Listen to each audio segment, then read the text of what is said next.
Hi, I'm so happy you're joining us for our series on Wisdom and Wonder. This program is the brainchild of the Life Enrichment Center at Oyster Bay and our sponsors at Excel at Woodbury, Emerge Rehabilitation Center, Glen Cove Center for Rehabilitation, and the Lynbrook Restorative Therapy and Nursing. So I'm Judy from the Life Enrichment Center. We're a senior center on the North Shore of Long Island. Our mission is to provide older adults with all of the programs and services they need to enhance their life and to stay active, healthy, and engaged. At the center, we embrace aging and look forward to all of the opportunities we have yet to explore in our third act. So Wisdom and Wonder is about curiosity and how that curiosity leads to knowledge and knowledge to growth. It sounds very mystical, but it's simply being present in everyday living. So I welcome you to join us as we explore life through food, fitness, and fun, and so much more.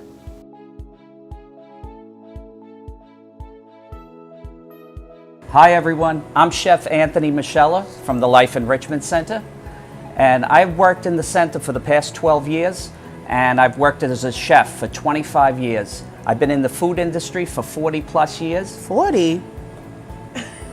I'm only 16. Yes. Today, I'm going to show you how to make fresh mozzarella, and I'm going to give you a little bit on the history, the very rich history of making fresh mozzarella and how it started. I made my first mozzarella when I was 13 years old, and I continued making it through my entire career, and it's still one of my favorite things to do. We've been teaching fresh mozzarella making as a course in the center, Danette and I, and this is Danette Willis. Hello. She's my assistant. So let's get started. We're going to start with a little bit of the history. And in the first century, the Romans started making something that was very similar to what we know today as fresh mozzarella. It was made from sheep's milk. And in the 3rd century, the monks from San Lorenzo, from Capua, made something they called mozza, which they took from the word mozzare in Italian, which means to stretch, or to cut off, or to break off. And in the 12th century, in the Campania region, they started using buffalo milk. In the 16th century, it got so popular that they had to start raising the buffalo in order to get more milk. By the time the 20th century came around, there was such a tremendous demand for buffalo milk that they couldn't keep up with the production. So what they did was they switched over to cow's milk. And that's what we know today, what's most popular. Now, the difference between cow's milk and buffalo milk mozzarella is buffalo mozzarella, the milk is a lot fattier. It contains more cream. So it's a little spongier, it's a little creamier, and it has a little bit of a tang to it. Where the cow's milk mozzarella is very bland and very mild. Now, mozzarella could be made from 4 different types of milk. Of course, we said the buffalo, the cow, the sheep, and the goat. Now, there's a big difference in making it when they make the curd. When they're doing it from buffalo mozzarella, they use something called a starter. And the starter that they use is a whey starter, and it's taken from previous batches of mozzarella, and each time they have to take that same bacteria from there, the thermophile bacteria, and use it in the next batch. The milk is left to ripen, and then they add to break it apart. As it ripens, it separates. Then they add some rennet to it to coagulate it, and that makes it into a curd.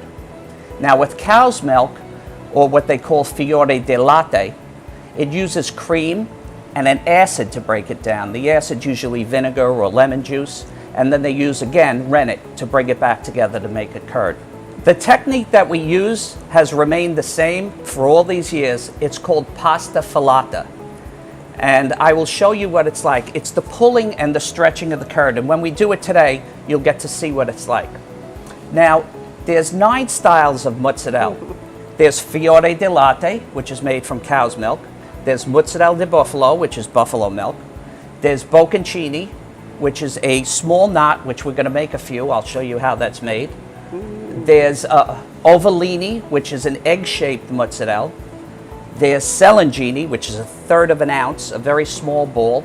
There's perlini, which are tiny little pieces of mozzarella, little tiny balls. That's the one the restaurants charge you a lot of money for. That's the one. Yes. There's smoked mozzarella, which is, you could do either the buffalo or the other one, and what you do is you smoke it out and you get it that nice brownish color and that smoky scent to it, the one that you complain about all the time. Yes. All right. Then there's stracciatella. Now, stracciatella is the curd, the pieces of curd of the mozzarella soaked in heavy cream. That's taken and then put it in mozzarella is called burrata. Another type is called scamorza. Scamorza is a dried mozzarella that uses a yellow curd, and then it's dried and hung. Well, let's get started. What we're starting with is we have a piece of curd here. These come in about 20-pound pieces, but we have about 3 to 4 pounds in here.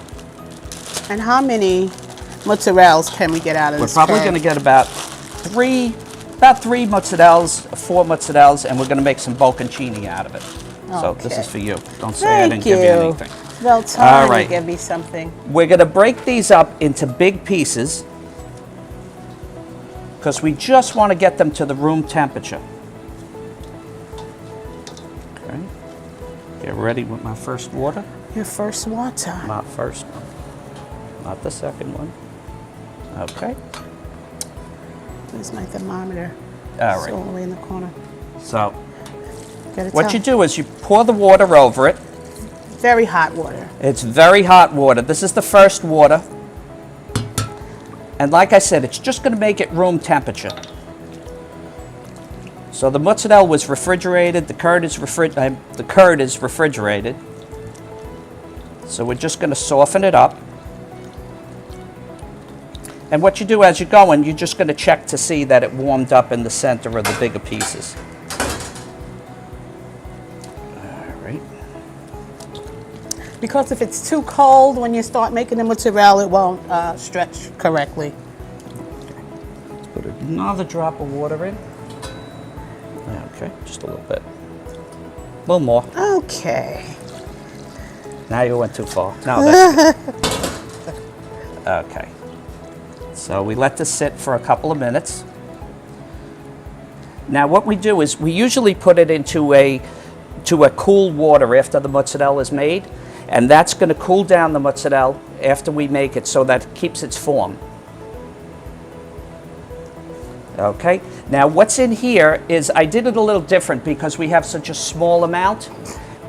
I did the salt brine right in here. It's cool water with salt. It's about 1 gallon of water to 2 cups of salt.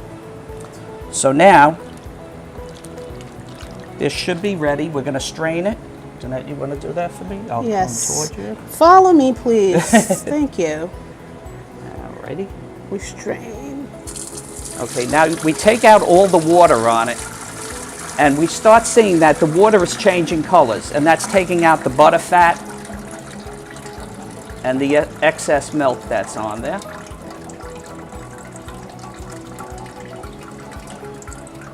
That's good. Okay. And now, it's starting to melt already, but we're going to break it up into really, really small pieces. Which looks like scrambled eggs when you're finished. Okay. Make it a bit of a mess. Like always. I know. Wise guy. All right. Okay, get ready with the next water. It looks like scrambled eggs when you do this part. We're making it into small crumbs. It's not fully melting yet, but it's breaking down. And that's just where we want to be now. If you go too fast, what happens, the mozzarella will either get too leathery or too rubbery, or it's going to start to really break down very quickly and then just fall apart. So you want to do it slowly. You want to change the temperature on it. Okay, we're ready for our water.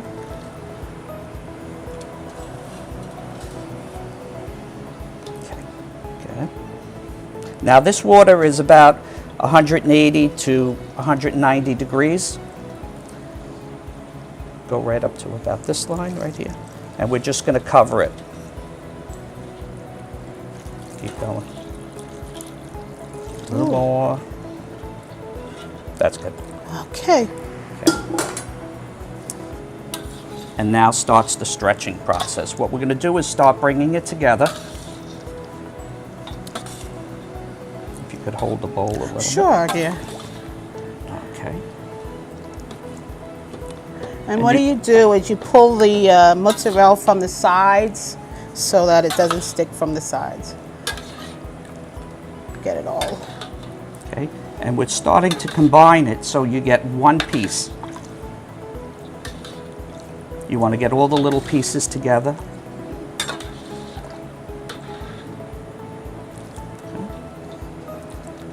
And now we start.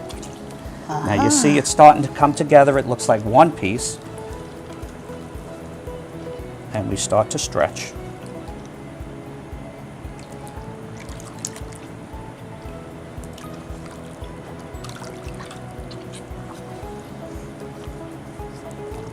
As you stretch, you keep dumping the mozzarella back into the water so it's easier to work with. Now you're going to see it starts to get a shine. I don't know if you can see it. It starts to get a shine and the lines are going to start to disappear, so it becomes one piece, one solid portion. So good. Okay.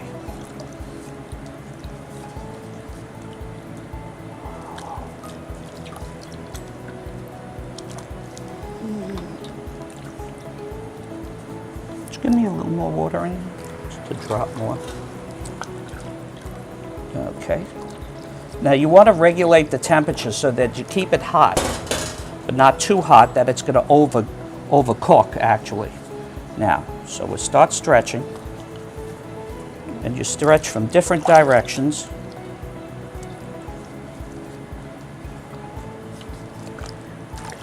Stretch and fold. Now we're going to make our first ball. You're squeezing the bottom and lifting it up on top. Put it in the water. Forgot our flowers. All right. Nice. Okay. And we'll make a couple of bocconcinis out of here.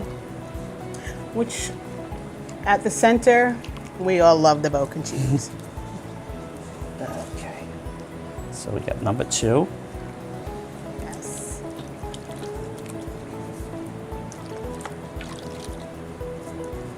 I'm just going to get this into a bigger bowl.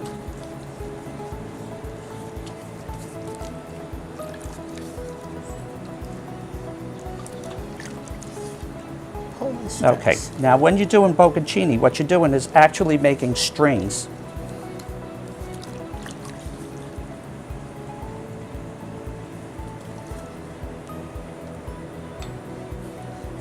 If I hit you in the Yeah, head, if you hit me. sorry. Okay. These are so good. So good. Okay.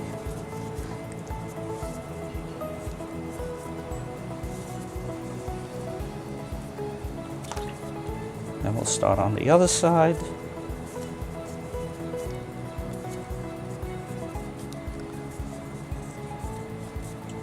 Good job, Anthony. I did something right. There we go. And now our last mozzarella. Right. Okay.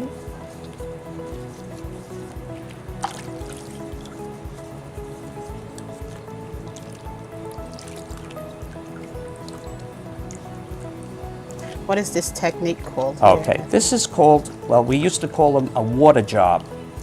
And it gives more water and more moisture to it, but it actually used to be, well, my boss used to tell me it would make more money for them because it would fill it with water and it would cost more when they took it to the counter. So that was a little trick they used to do. All right, so we're just going to let it sit for about 15 minutes in the salt brine. Now the bocconcini, they just stay for a few minutes. The bowl. And what we're going to do is we're going to take the bocconcini and cut them right between.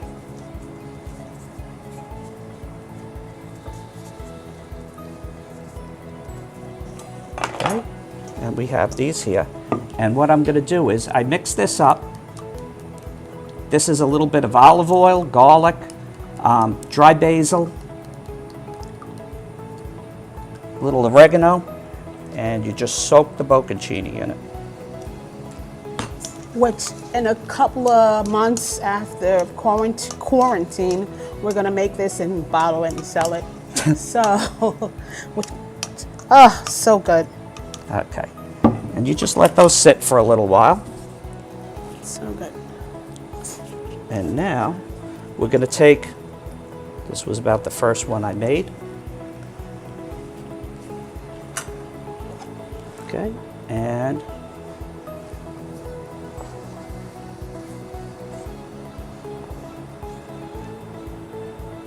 need a better knife. Okay, and that's it. And there your mozzarella is made.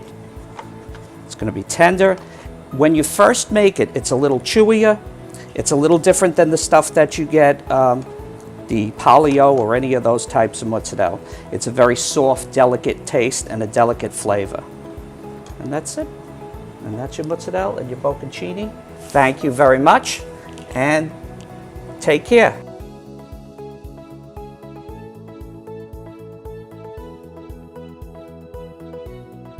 Hi everyone, I'm Bridget and I'm from Daybreak. Daybreak is a day program for people with dementia and Alzheimer's at the Life Enrichment Center at Oyster Bay. At Daybreak, we play all sorts of games like brain activity, chair exercise, trivia, all sorts of fun. Today we're going to do some programs that we do at our daily routine. This isn't just for people with dementia and Alzheimer's. I want everybody at home to try these exercises because, as you know, it's great to keep your mind healthy and strong. Why should we do brain exercises? According to the Alzheimer's Association, research shows that keeping your brain active increases the vitality. Doing new things in new ways appears to help retain brain cells and connections. It may even produce new brain cells. In essence, breaking out of your routine can help keep your brain stay healthy. So today we're going to try a few of these things. One way to keep your brain healthy and strong is to do neurobics. Neurobics is our mental exercises designed to help neural pathways in the brain by using senses in unconventional ways to keep your brain stay active and your mind healthy. So we're going to try and do things that you would do on a daily routine in a different way than you're used to. I'm going to have my assistant Dorothy join me now to help me with these exercises. Today we're going to do some activities with hand coordination. Dorothy and I are going to try some hand exercises that are pretty challenging, so don't be discouraged. My suggestion really is just laugh, okay? So we're going to start with fists towards you, with your palm towards you. One hand you're going to put your thumb out, and the other you're going to put your pinky out, pointing in the same directions. Then at the same time, you're going to switch to point to the other direction. So as this thumb changes to your pinky, this pinky is going to change to your thumb. Okay? So now you're going to do it at the same exact time and switch. Okay? Switch again. The key to me being able to do it, I really focus on thinking about it and not looking at my hands. See how many you can do without messing up. I'm so proud. I was practicing. If you don't focus on looking at your hands and really just think about your brain doing it. And switch. See how much you can do it without messing up. Once you mess up, refresh and start over. You could do this anytime, while you're sitting on the couch, watching TV. Keep your mind active and doing new things, new ways, are how your brain stays healthy and strong. Good. Check you guys out. You should quiz your family, see if they could do it too. All right? What'd you think? It's good. You're proud of yourself, good. huh? I am. I'm very proud. Now we're gonna do an activity is one of those doing old things in new ways. We're gonna start off an old phrase or a common proverb and see if we can finish the end. Not sure if you can tell, but there is a bit of a generation difference here. Oh, So let's. what I can't tell. So I'm gonna quiz Dorothy first, and then she's gonna quiz me. Mind you, she might know these from yesteryears. So, and I might excited. not, but let's just see. Okay? So I'm going to start it off, and Dorothy's going to finish it. You at home, finish the phrase as well. Okay? Where there's a will, There's a way. I know that one. There is more than one way. To skin a cat? Yes. Yeah. I To never skin a got cat. that. I just, okay. Give him an inch. He'll take a mile. I did know that one too. Seeing is Believing never look a gift horse. in the mouth? In Or the something? mouth. In the mouth. Yeah. Okay. Like father. Like son. Love makes. The world go round? Sure does. Okay. Sure does. You can't tell a book. By its cover. Yes. Beggars can't Be be. choosers. A bird in the hand. Is worth two in the bush. Right? Yes. Easier said. Then done. Tomorrow is. Another day. Time cures. Time cures, I don't know, all something. Time cures all things. Oh, well, I said something. Same thing. Crime doesn't. Hey, Agreed. A rolling stone. gathers no moss. True. Yeah. Every man is his own. Every man is his own enemy. Worst Yeah, enemy. worst Worst enemy. enemy. All right. And then the last one. Every dog Has has. his day. Yes. Yep. All right. Dog Now has let's his day. turn the page. and Okay. Let's see if I how can you finish do. hers. Variety is the I have no idea. spice of life. Spice of life. I'm sure you knew. In for a penny. I've never heard this. Thank God, because I've never heard it. In for a pound. Oh, I don't know. I don't know. All I right. would've Maybe went you with knew it at ounce. home. I would have went in for an ounce. In for a pound, but anyway. A stitch in time. You Something seriously? about 9 Saves 9. saves 9. Yes. There's no smoke I really think she got the easy ones. without fire. Without fire. Well, that is true. You can't have your cake. And eat it too. Actions speak louder. Then words. One good turn I don't. deserves another. Another deserves another.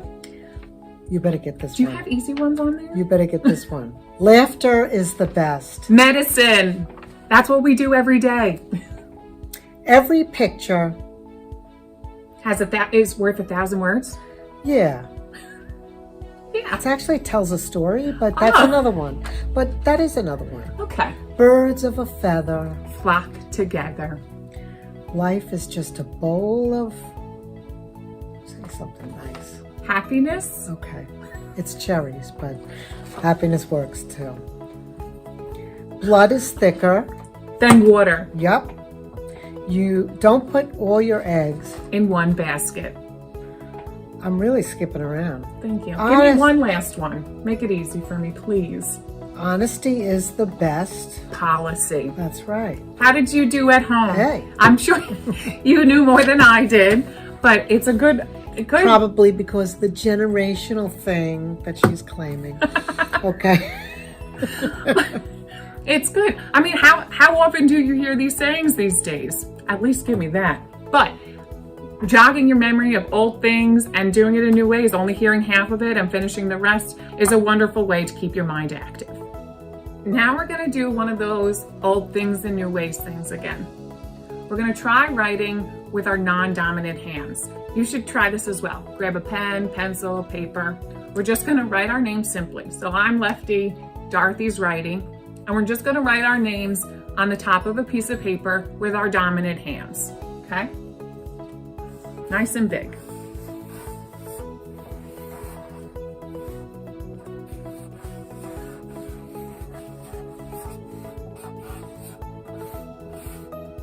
Nice and neat. we're comfortable doing this. Now we're gonna switch hands to our non-dominant hands. This could be awkward at first. So this is triggering your brain to use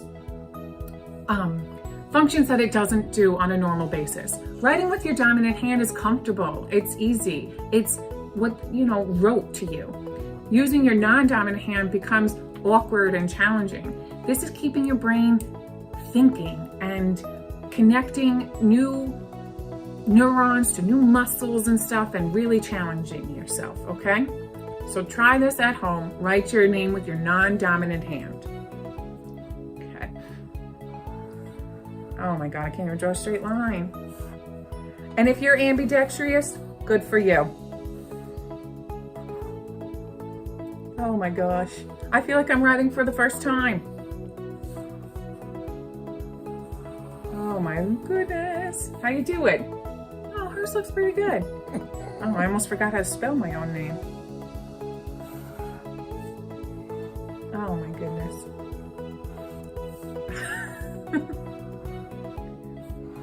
Okay. You'd swear we did practice this. It didn't come out so bad.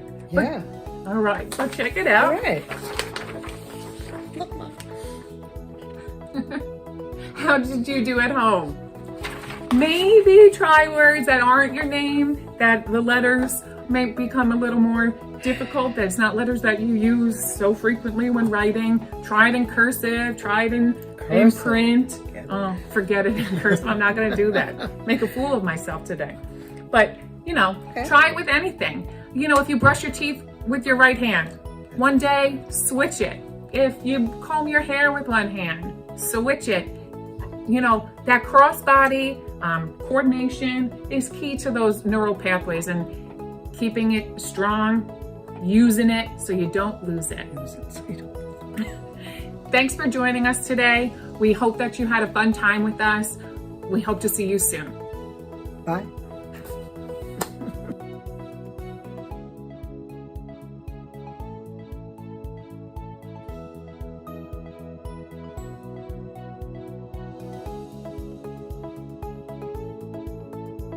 Hey guys, my name is Brian Quartz. I'm a certified occupational therapist here at Excel for Nursing and Rehabilitation. And today we're going to work on some core activities, okay? Core is that middle of the body area that really is our stability factor. Connects our legs to our core and our core to our arms, okay? So we really have to always maintain the sides of the core, the middle of the core. So today we're going to work on some basic stuff. But before we start, we're going to stretch, we're going to loosen up a little bit. You don't want to do activities cold, okay? Cold meaning without a little bit of loosening up, because you could be tight. As we age, we feel a little tighter in the morning. Make sure you're mobilizing those joints, loosening things up. So today we'll stand if we can, and we'll just do a little marching in place, little simple marching in place. 5, we're gonna add in the hands with a little punching out in front, okay? Come on, let's get it going. Now out in front. Keep the feet moving a little, just loosen it up. Good, good. Stop with the feet, and let's go in and out here, okay? In and out, having fun, flying those hands out. Good, opening up that chest. And now we're gonna widen our feet a little, and we're just gonna twist. Little simple twists, flying around. Left and right, good. Feel that little bit of a stretch in that core area that we're gonna start lightening up little by little, okay? We wanna stay stable. And this is even a nice little core exercise. You feel how much it's going, you're resisting. Okay, good. We're gonna sit back down and we're gonna begin our first exercise, which is gonna be a cross reach in sitting, okay? So we're gonna be sitting right at the edge of the seat. I like to say 90-90, so our hips are at our knees and a 90-degree angle down to our feet, okay? Before we begin, we're gonna always focus on our breathing, in through our nose, out through our mouth. Okay, breathe it in and out. Okay, when we do our activity and we're reaching, I want you to make sure that you're breathing on a daily basis. I go down and I tie my shoe. Boom, boom, boom, boom, boom. Guess what? I would say 9 times out of 10, I'm probably holding my breath. Okay, if I get up and I walk away, now I'm seeing spots and I might be lightheaded. Okay, we hold our breath. Focus on it. Get it in, get it out. Good. Okay, we're gonna do a cross reach. So our right hand is going to go over there to our side. We're gonna engage our core here. Okay, it's about mid-level reach. 1, bring it back. 2, bring it back. Breathing. 3, 4, 5. Make sure if that anything's bothering you, hurt, if it's a little bit too far of a reach, cut it short. Bring it a little here. Okay, everybody's going to be different individually, so I don't want anybody to be in pain that is, bothering them. It should feel like a good stretch, a good exercise. We're going to go across to this side now with our left hand. Okay, over. And when I reach, I'm making sure that I'm engaging my core. I'm turning those muscles on. Just like when I have people do, what we call butt squeezes, and we tighten our tuchus. Okay, we're gonna do the same thing in that core area, right? Right over here. Ugh, and back. Number 3, 4, making sure we're breathing. And 5. Good job. Now we're gonna reach in a little bit of a diagonal reach, okay? Up here, still engaging our core, okay? So we're here, we're flat, nice and easy. And up and back. Up and back. Up and back. 3, 4, 5. Okay, going up to this quadrant now. This hand, okay, we're here, we're at the core, we're at the center of our seat in the front, okay, reaching up to that top right corner. I like to say, get the cookies from the cookie jar, okay? Top shelf, going up, bringing them down, okay? Doesn't have to go all the way down. We're reaching up and bringing it back. Up and back. That's 3, 2 more. Up and back. And up and back. That's 5. Very good. All right, are you ready for our next exercise? The next thing we're gonna do is a basic leg raise. Okay, we're gonna engage our core by being seated, and we're gonna put our feet, I'm gonna back my chair up a little so you can see my feet.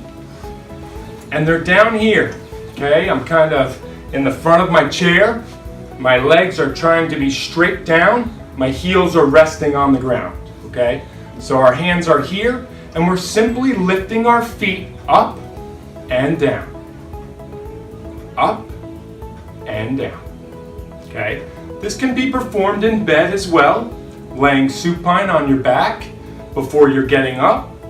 I like to tell people to do what they call a walk, a little bit of a walk. It's the same exercise here. You would be laying and you do about a 6-inch lift, 6-inch lift. And now you're walking your feet while you're laying in bed. This is engaging my core, okay? Obviously I'm in a chair, it's a little more difficult. So let's get back to that straight leg lift right here at the edge of the seat. And we're just going up, control it, and bring it down. Breathing in through the nose, lift, and down. In through the nose, lift, and down. 2 more, guys. Lift, and down. One last one. In through the nose, and lift, and bring it down. And I'm sure you feel it in the core as well as the legs, because we're getting a little bit of everything here, okay? The way we can make this a little bit more difficult will be we're gonna sit back a little bit.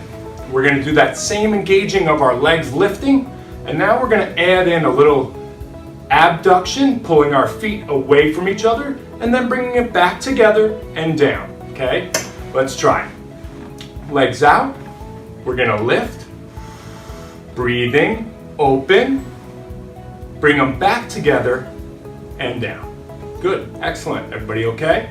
Excellent. Breathing, making sure you're sitting back I want to feel that back support. Having that back support is going to help you lift your legs. It's going to help your core. If you're laying in the bed, you will get a little bit more core because you'll be on your back. With the leg elevation, you'll be working your core, okay? 4 more, just like that. Opening the legs, guys. Up, out, back together, and down. Up, out, back together, and down. Breathing.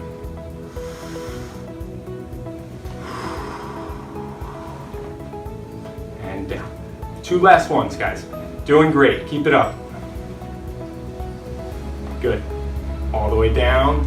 Breathing. Don't forget. Good. Excellent. Hope everybody's feeling good. Great work. All right. Now, the next thing we're going to do is we're going to add a little extra into that, okay? We're going to do what we call a scissor. So, instead of just opening and spreading, abducting our feet, when we bring them together, we're going to try to cross them over once, twice, and back down. All right? Last one, nice advanced exercise, okay? Legs are here, butts to the back of the chair, having fun. You got your water if you need a little water. Everybody's breathing. Okay, together, let's do it. Up with the feet, out, and now we're going to cross. 1, 2, and down. All together. Good job. Slow it down. Take your time between each one. Okay, this is a little bit more difficult, so you're going to want to focus on everything that you're doing. Everything is about control, stability, body, understanding your own body and your balance. Okay, going out in front. Up, out. We're going to cross them over, cross it under, and bring them down. We got 2 left. Come on, guys. You could do it. Up, out, over. I'm sweating. I hope you're sweating. Good. And down. Last one. Up, out, over, under, and down. I give you guys a round of applause. Keep it up, okay? I hope you had a good time. Make sure that you are having fun and being safe. Safety first, okay? Hello, my name is Adam Schwartz, and I'm the Director of the Cardiopulmonary Rehabilitation Program. Today, we will be doing Tai Chi for a rehabilitative purpose. We want to focus on balance, mind-body relaxation, muscle relaxation, deep breathing, and flexibility training. Tai Chi encompasses many different things. We want to hone in on these areas for a functional purpose and to keep your body moving and relaxed. We are first going to step out, which is a weight shift in Tai Chi.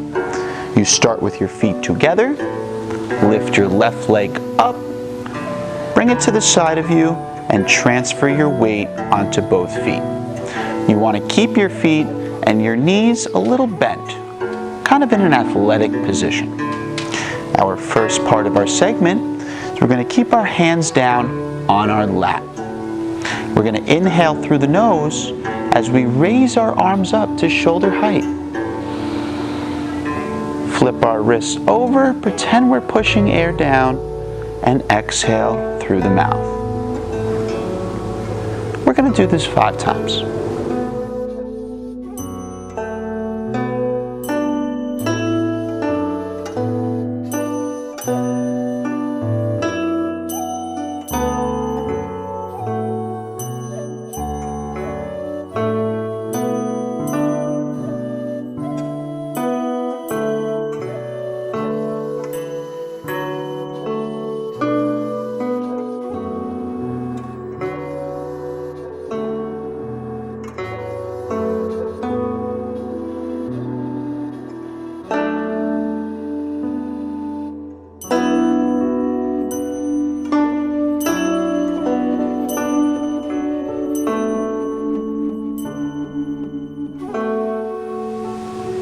And 5. Our next part of our segment is we're going to pretend that we are holding a small box or a present. Inside this box, you're going to think of something that has been bothering you or stressing you out during the week. And like an accordion, we are going to expand this box. Inhaling through the nose as we expand our box, exhaling through the mouth as we bring the box together. Your focus is on the tips of your fingers as you expand and compress the box. We're going to do this 5 times as well. Here we go.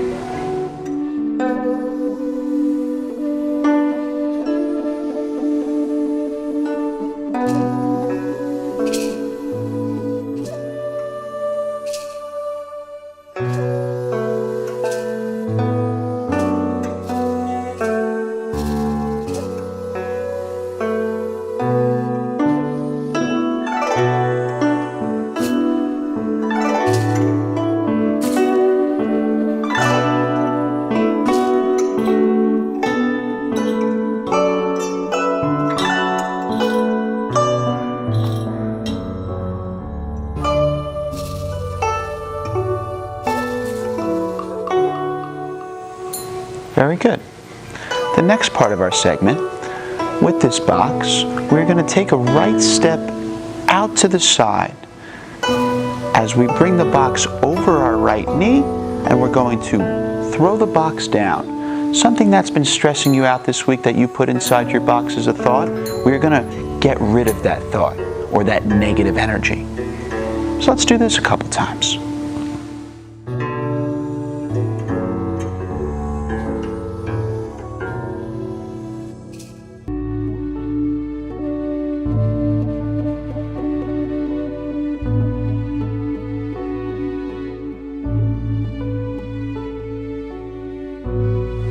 Very good. After we toss our box down on the floor, we're going to place our hands on a table and we're going to wipe this table clean from side to side. And we're going to do this on both sides of our body as followed.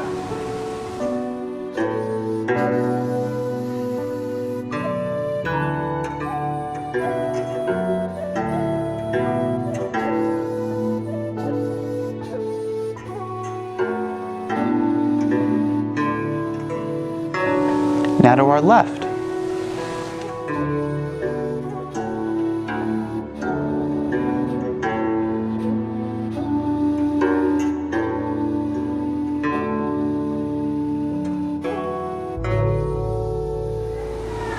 Now I would like to put all of the steps that we just learned broken down together and formulate our segment.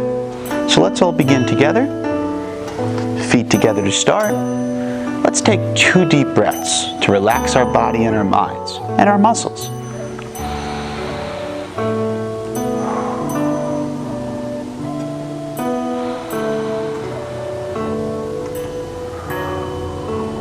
And we shall begin.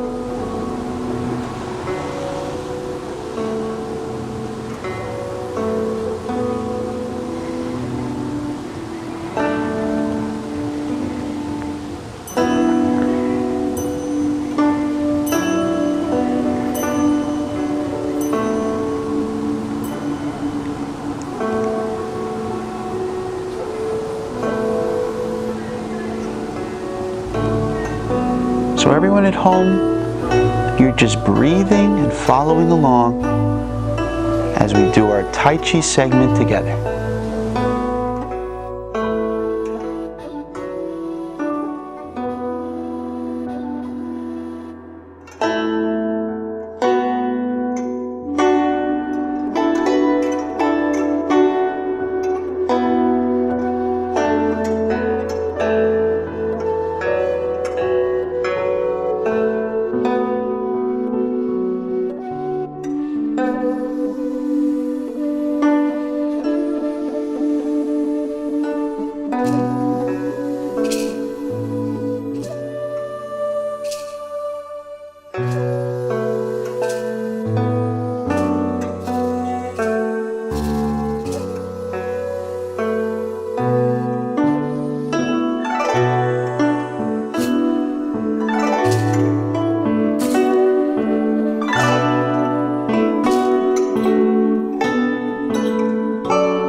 Well, that was our program. We hope you enjoyed it. We hope we got you moving and gave you a little food for thought. If you would like to find the recipes or use the exercise programs, again, you can find this episode on our website at lifeenrichmentcenteroysterbay.org. I would like to thank our sponsors again, Glen Cove Center for Rehabilitation, Emerge Rehabilitation Center, Excel at Woodbury, and Lynbrook Restorative Therapy and Nursing. So until next time, stay active, healthy, and engaged, and we will see you soon.